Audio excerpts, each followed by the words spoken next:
invitado esta noche está tan polarizada como el país. El gobierno lo acusa de ser parte de la trilogía del mal, fue imputado por tráfico de influencias, inhabilitado por la Contraloría por desvío de recursos sin que mediara juicio. La otra cara es que obtuvo reconocimientos internacionales por su desempeño como alcalde del municipio de Chacao entre 2000 y 2008. Ganó el premio de la Transparencia Internacional en 2 oportunidades como la municipalidad más transparente y eficiente de Venezuela y fue nombrado tercer mejor alcalde del mundo. En medio de estas opiniones tan disímiles, ¿en dónde se ubica mi invitado esta noche?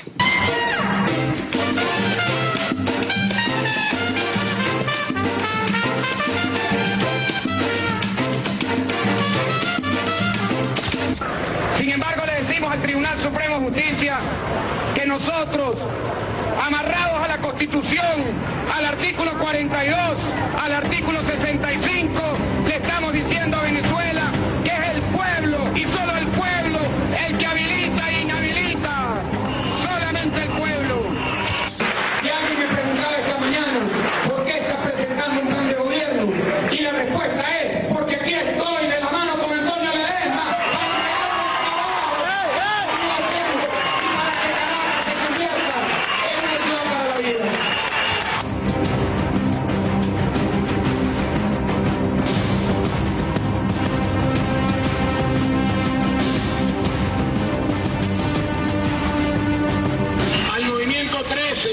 A los jóvenes, a todos los que nos acompañaron, querido Enrique, la alianza se viene completa a apoyarte y a ganar el próximo 7.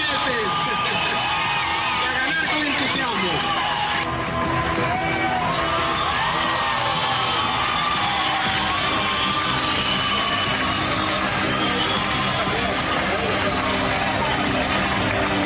La trilogía del mal, la trilogía fascista de los parásitos del mal, ¿ustedes saben quiénes son? Está el exalcalde de Chacao que tiene la celda ya pulidita, es cuestión de tiempo. Ese fascista le ha hecho mucho daño a este país y va a haber justicia más temprano que tarde. Leopoldo, quiero comenzar primero por entender un poco tu vocación política. Este es un programa que trata de muchos temas, pero sí me gusta conocer un poco de los invitados. Tu familia es una familia que tiene una tradición emprendedora. Me pregunto por qué tú tuviste la vocación política cuando quizás pudiste haber seguido el ejemplo de ellos, quizás una vida un poco más tranquila y sin los sinsabores de la política. Yo vengo de una familia que ha luchado por Venezuela toda la vida. Mi bisabuelo estuvo en el exilio, estuvo preso, fue un luchador de la mano del Mocho Hernández, luego enfrentó la dictadura de Juan Vicente Gómez, estuvo preso, mi abuelo se tuvo que ir al exilio con mi bisabuela Rafaela, por eso mi hija se llama Manuela Rafaela, por mi bisabuela. Por el lado de mi abuelo materno y de su familia, de ese lado también viene una vocación de lo público. Y yo crecí en una familia en donde siempre hablábamos de Venezuela, del país, de lo que estaba pasando, de lo que había pasado, de la familia, de la vocación de poder transformar a nuestro país. Y te confieso que yo nunca pensé en hacer algo distinto que dedicarme a lo público. Que dedicarme a lo público en entendido del servicio público. Cuando yo era pequeño no pensaba en ser alcalde porque eso no era una posibilidad. Yo no había la posibilidad de elegir directamente los alcaldes. Cuando se abrió esa posibilidad me postulé sin ninguna posibilidad. Al principio pensaban algunos, logramos ganar y allí comencé una carrera en lo público. Ahí vamos a comenzar desde ese principio o cuando inició su militancia política, que fue primero Justicia, primero fue la asociación civil, primero Justicia y luego el partido como tal. Fíjese que hay distintos señalamientos como cómo surgió ese partido y aquí tengo la oportunidad de preguntarle a usted sobre esas denuncias. ¿Ese partido surge con financiamiento de PDVSA? Mire, ese es un caso que el gobierno lo ha querido utilizar para manchar mi carrera. Yo fui alcalde 8 años y no consiguieron absolutamente nada en contra de lo que fue mi gestión, una gestión totalmente transparente. El caso que tiene que ver con la donación de Petróleos de Venezuela a la Asociación Civil Primero Justicia, que se da en el año 95, fue en el marco de donaciones que se hicieron como a 30, 40 organizaciones no gubernamentales para apoyar el desarrollo en el oriente del país. Este fue un proyecto dedicado a la resolución alternativa de conflictos, jueces de paz, que fue cofinanciado por el Banco Mundial y fue completamente desarrollado como se había planteado. No hubo falta ni siquiera de un bolívar. Esto es un proyecto que ha sido escrutado 1000 veces porque el gobierno ha querido mancharme con este proyecto, como te digo, de hace casi 15 años. Con este mismo proyecto nosotros fuimos a la Corte Interamericana de Derechos Humanos cuando a mí me inhabilitan. El caso lo sometimos al escrutinio no solamente nacional, sino internacional, y se demostró que allí no había ningún tipo de irregularidad. Este es un caso absolutamente político que tiene que ver con mi inhabilitación en el año 2008, que yo iba a ganar la alcaldía metropolitana de Caracas. ¿Usted cree que esa inhabilitación inhabilitó el futuro político de Leopoldo López? ¿Cree que con relación a otros líderes de su generación, dirigentes como el caso de Enrique Capriles, esta inhabilitación le restó quizás la posibilidad de recorrer el camino que sí pudo recorrer Enrique Capriles? ¿Ganó o perdió la carrera de Leopoldo López? La política, como la vida, Shirley, te ponen en coyuntura. Yo, por supuesto, quería ser alcalde, repetí como alcalde, salí de mi gestión en Chacao con más del 95% de apoyo popular, tenía 70% de apoyo popular para ser el alcalde metropolitano, tenía una idea, un sueño para Caracas, teníamos una propuesta en materia de seguridad, de vialidad, de espacios públicos, de orden de la ciudad, de armonización de lo que eran las gestiones municipales con la alcaldía metropolitana. Y bueno, la circunstancia me puso en un camino distinto. Viéndolo en retrospectiva, es un camino que a mí me ha dado muchas lecciones también, porque me ha obligado a atravesar un desierto político, un desierto que me obligó a reinventarme políticamente a partir del año 2008. ¿Usted se ha sentido quizás frustrado desde el punto de vista político por esa inhabilitación que sin duda alguna pues sí le cortó el camino de llegar a lo que era la alcaldía mayor, y quién sabe si no, como usted se postuló a precandidato presidencial, haber sido el que realmente estuviese en la contienda junto con el presidente Chávez y bueno, ya posteriormente pues Nicolás Maduro? Ciertamente cambió, pues obviamente la inhabilitación a mí me afectó en ese momento en lo que era una trayectoria. Yo iba a ser alcalde metropolitano de la ciudad de Caracas, estoy seguro que hubiésemos tenido allí una extraordinaria gestión, y lo digo en plural porque a mí me acompaña y me acompañaba en ese momento un extraordinario equipo de servidores públicos que logramos la transformación del municipio de Chacao, y lo mismo lo hubiésemos hecho a nivel de Caracas.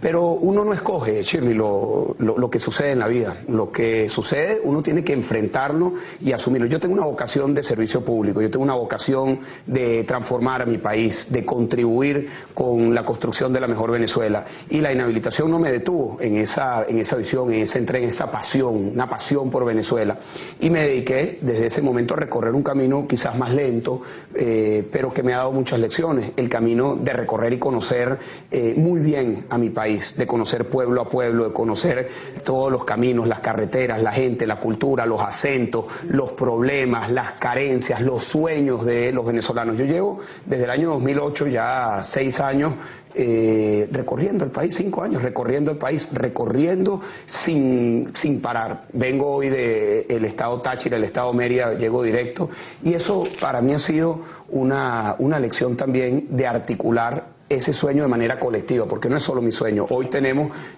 voluntad popular como resultado de este gran esfuerzo, un partido que viene creciendo y se viene forjando desde la dificultad. Por cierto, quiero hablar, pero sí también quiero hablar de su paso por los otros partidos. El caso de Primero Justicia, usted estuvo allí, luego pues salió, después también participó en el proyecto político Un Nuevo Tiempo, bajo las redes populares, era que se llamaba en un principio, porque además recuerdo cuando hice la cobertura de varias actividades que ustedes tenían. Pero también luego salió también de esta Mira, eso ha sido un tema que siempre me lo han puesto como algo negativo, de que tuve en distintas organizaciones políticas. Ciertamente yo fundé Primero Justicia con Julio Borges desde los principios de los años 90, y participé también en una propuesta que se hizo desde Un Nuevo Tiempo, partidos con los que tengo hoy una extraordinaria relación. Pero yo tenía, al igual que otras personas que me acompañan, una visión distinta de lo que debería ser una organización política, con 2 aspectos fundamentales. El primero de ellos, hacer política desde lo social, y tocabas de mencionar la herramienta fundamental que nosotros siempre propusimos a lo largo de este tránsito por otras organizaciones, que son las redes populares, que es una organización de base que trabajara con las comunidades, que trabajara directamente y con los problemas de la gente para canalizar soluciones. Y el otro tema para mí fundamental es la democratización de los partidos caras adentro. Nosotros somos la primera organización organización política que ha hecho una convocatoria abierta para que todo el mundo pueda no solamente votar, sino que también puedan ser electos dentro de nuestra organización. Y esa siempre fue una visión que yo he tenido de cómo debe ser una organización política, practicante de la democracia, con vocación social. Nosotros de hecho hablamos de que para ser un líder político primero hay que ser un líder social. Hoy nosotros somos todos parte de una alianza unitaria, pero ciertamente las distintas organizaciones son distintas en la forma como plantean la política, cómo se eligen sus autoridades y también, por supuesto, de la visión de país. ¿Cómo considera usted que ha manejado la oposición, la Mesa de la Unidad y específicamente Enrique Capriles a la oposición después del 14 de abril? El 14 de abril, el 15, esos días, yo creo que hemos debido haber tomado una posición de mayor presencia en las calles, de mayor presencia, siempre con la no violencia, siempre con la propuesta de tener presencia pacífica, pero presencia al fin. Yo soy un creyente de que en la situación de crisis difícil en la que nosotros estamos, de un gobierno totalmente irresponsable, que no atiende a la Constitución, que no atiende a las instituciones como deberían de ser, requiere un contrapeso que solo se puede construir con el voto y con la calle. Yo no creo que solamente podemos votar como única alternativa. Yo creo también en la protesta, en la calle, en el hecho colectivo de hacerle un contrapeso, sí, de forma pacífica, que por demás, Shirley, es importante decirlo, está en la Constitución. El gobierno trata de quitarnos ese derecho, trata de criminalizar ese derecho. El gobierno ha planteado una tesis muy peligrosa, ha planteado que salir a la calle y convocar la calle es una tentación a la violencia, es incitar a la violencia. Eso es falso, porque quien tiene el monopolio de la fuerza pública, quien tiene el monopolio de la justicia, es el gobierno, es el Estado. Entonces, si sucede cualquier situación violenta, es responsabilidad del Estado. Nosotros no podemos caer en el chantaje de que el gobierno nos diga, si ustedes llaman a la calle, ustedes son violentos, porque estaríamos entregando uno de los derechos más importantes. Cuidado, y si no es el más importante que nosotros tenemos en una circunstancia como la que estamos viendo en Venezuela, que es el derecho a la protesta, el derecho a manifestar nuestro desacuerdo, el derecho a manifestar que no comulgamos con la conducción que se está llevando el país. Fíjese, hablemos de un tema de actualidad que tiene que ver precisamente con lo que usted pues comenta. Con relación a, fíjese que usted lo identifican ahorita como parte de la trilogía del mal. De hecho, esta semana apareció usted en unos afiches, usted junto con María Corina Machado y Enrique Capriles como los responsables de quizás los males y la coyuntura económica que tenemos. Por ejemplo, el desabastecimiento, lo ponían como uno de los autores. Me pregunto, ¿tiene usted alguna responsabilidad o tiene la oposición alguna responsabilidad en la coyuntura económica del país?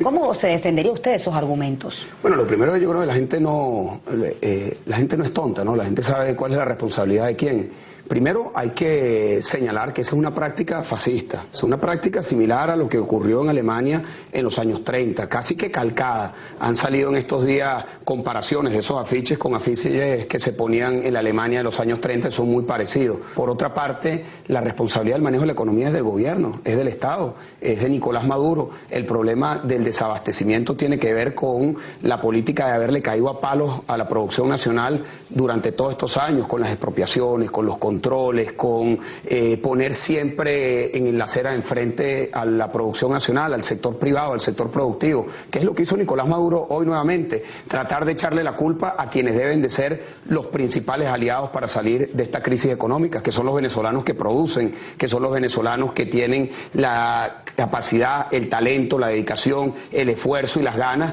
de producir para que los venezolanos podamos consumir lo que hoy no conseguimos. El gobierno, en lugar de convocar a todos los que puedan ayudar a salir de esta crisis, más bien está buscando señalar unos culpables, que no somos, que no tenemos ninguna responsabilidad, para continuar profundizando la crisis. Y aquí hay algo que es importante, Shirley, disculpa, que tenemos que también entender. El PSUV maneja todo, el PSUV maneja todos los poderes públicos, la Fiscalía, la Defensoría, los tribunales, la Contraloría, el Gobierno Nacional, todos los ministerios, 21 gobernaciones, más de 200 alcaldías, el CNE, PDVSA. O sea, el problema está concentrado en el manejo que hace el PSUV del Estado venezolano y además son ellos los principales responsables de la corrupción que, en palabras del propio Nicolás Maduro, se está comiendo la nación. A usted se le acusa de tener un proyecto de destrucción nacional. ¿Cuál es el proyecto de Leopoldo López, el proyecto político?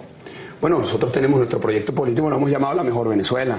Nuestra vocación, toda esta lucha que estamos haciendo, toda la dedicación que tenemos para salir de este desastre que hoy tenemos en Venezuela, tiene que ver con nuestro sueño, que es la mejor Venezuela, una Venezuela de paz, de bienestar, de progreso, que podríamos hablar de cada uno de esos temas, podríamos hablar de cómo nosotros estamos convencidos que podemos consolidar una Venezuela segura, cómo lograr que la economía salga a flote y podamos tener una economía fuerte. Yo vengo de la frontera.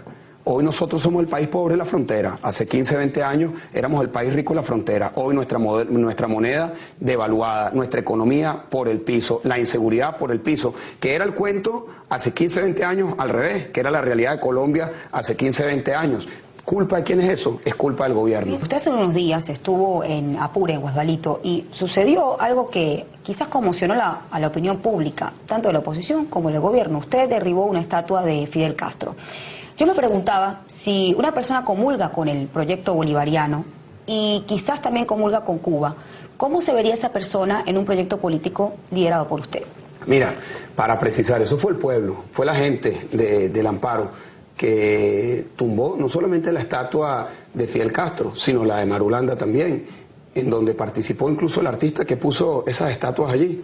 Y yo te diría algo, yo creo que esos no son símbolos que nosotros podemos permitir pasivamente que estén en las plazas públicas, ni que estén en las instalaciones militares. Yo creo que aquí tenemos que tener una profunda reflexión sobre la soberanía. El hecho de que hayamos visto y todavía se vean banderas cubanas ondeando en las instalaciones militares venezolanas, eso es algo sumamente grave. El hecho de que existan testimonios, hechos concretos de la relación que tiene la Fuerza Armada venezolana o algunos sectores de la Fuerza Armada venezolana con grupos irregulares en la frontera con Colombia es sumamente grave. El hecho de que nosotros tengamos como ejemplo, que tengamos como norte, como búsqueda a Cuba es sumamente grave. Yo te diría, nosotros tenemos que marcar diferencias, y yo sí, te lo digo claramente, nosotros marcamos en nuestro proyecto político una clara diferencia con lo que ha significado Cuba para los cubanos. Ayer me decía una señora en Palmira, en el estado Táchira, me decía, mira Leopoldo, tengo aquí 7 horas en esta cola para comprar harina pan.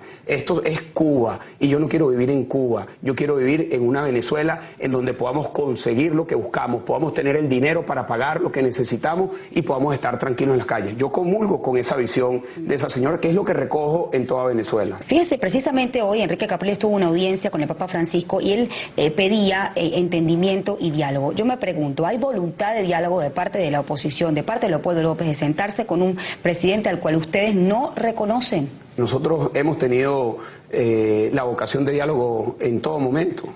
Ahora, el diálogo en este momento fundamentalmente es con los que quieran sacar al país de este desastre. El principal promotor de la confrontación del odio, porque es odio, incitación a la violencia, al odio, es Nicolás Maduro. Lo volvió a hacer el día de hoy en cadena nacional. Es decir, el que hoy está planteando profundizar la división del país es Nicolás Maduro. Y yo te digo algo con el corazón en la mano, Shirley, yo no tengo ninguna duda que para nosotros sacar el país adelante, para poder reconciliar al pueblo venezolano, tenemos que salir del gobierno de Nicolás Maduro. No hay manera que el gobierno de Nicolás Maduro sea un factor de entendimiento. Yo estoy absolutamente convencido que para lograr la conciliación... En el marco constitucional, eso es importante sí, decir. Claro, lo podemos Ahora, la otra pregunta es que, fíjese, independientemente de la disputa que hay quién ganó o no, son 200.000 votos que pudo haber también tenido el presidente Nicolás Maduro.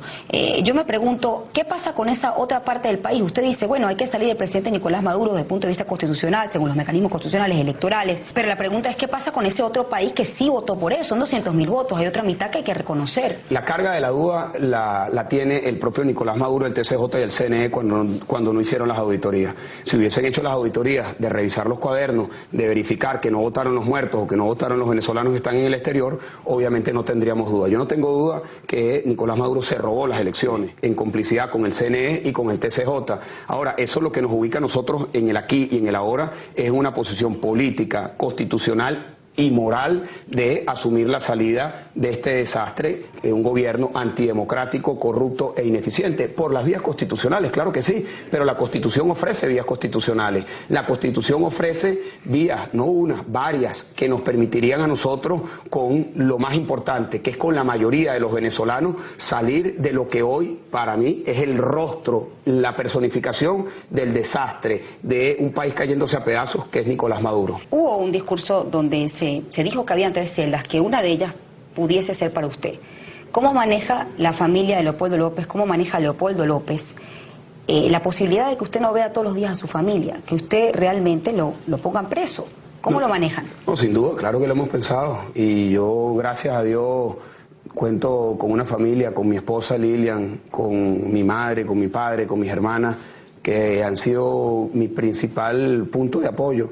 Me apoyan en este momento, me han apoyado siempre, y sobre todo, Shirley, porque tanto ellos como yo sabemos que yo no tengo rabo de paja, y yo he asumido las posiciones que he asumido porque son convicciones muy profundas de lo que nosotros tenemos que hacer hoy en Venezuela, y a nosotros que estamos, bueno, circunstancialmente en una posición de vanguardia en el liderazgo, nos corresponde ser intérpretes de un país que quiere cambio, de la mayoría de un país que quiere encauzar un cambio. Nosotros no podemos estar al margen de ese sentimiento, ni podemos estar detrás del pueblo que está buscando un cambio. Estamos obligados a estar en la vanguardia, a la cabeza de ese cambio. Y yo, bueno, aprovecho esta oportunidad que me das para darle las gracias a mi familia, a mi esposa, a mis padres, a todos los que me han acompañado, y por supuesto a los amigos y a todas las personas que nos han acompañado en este momento. ¿Todos los días?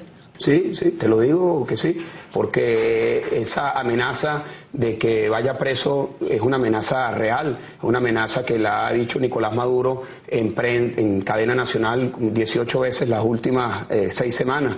Es una amenaza real, no está viniendo de cualquier persona, no es una amenaza anónima, es del presidente de la República, cobarde, por cierto, muy cobarde, porque primero él no es ni juez para estar haciendo ese tipo de anuncios, ni tampoco tiene elementos para meterme preso. Ahora, es una amenaza, y gracias a Dios, como te dije, esto lo he venido conversando, pero la mayor fortaleza está en mi familia y en el pueblo venezolano, que estamos convencidos que necesitamos un cambio.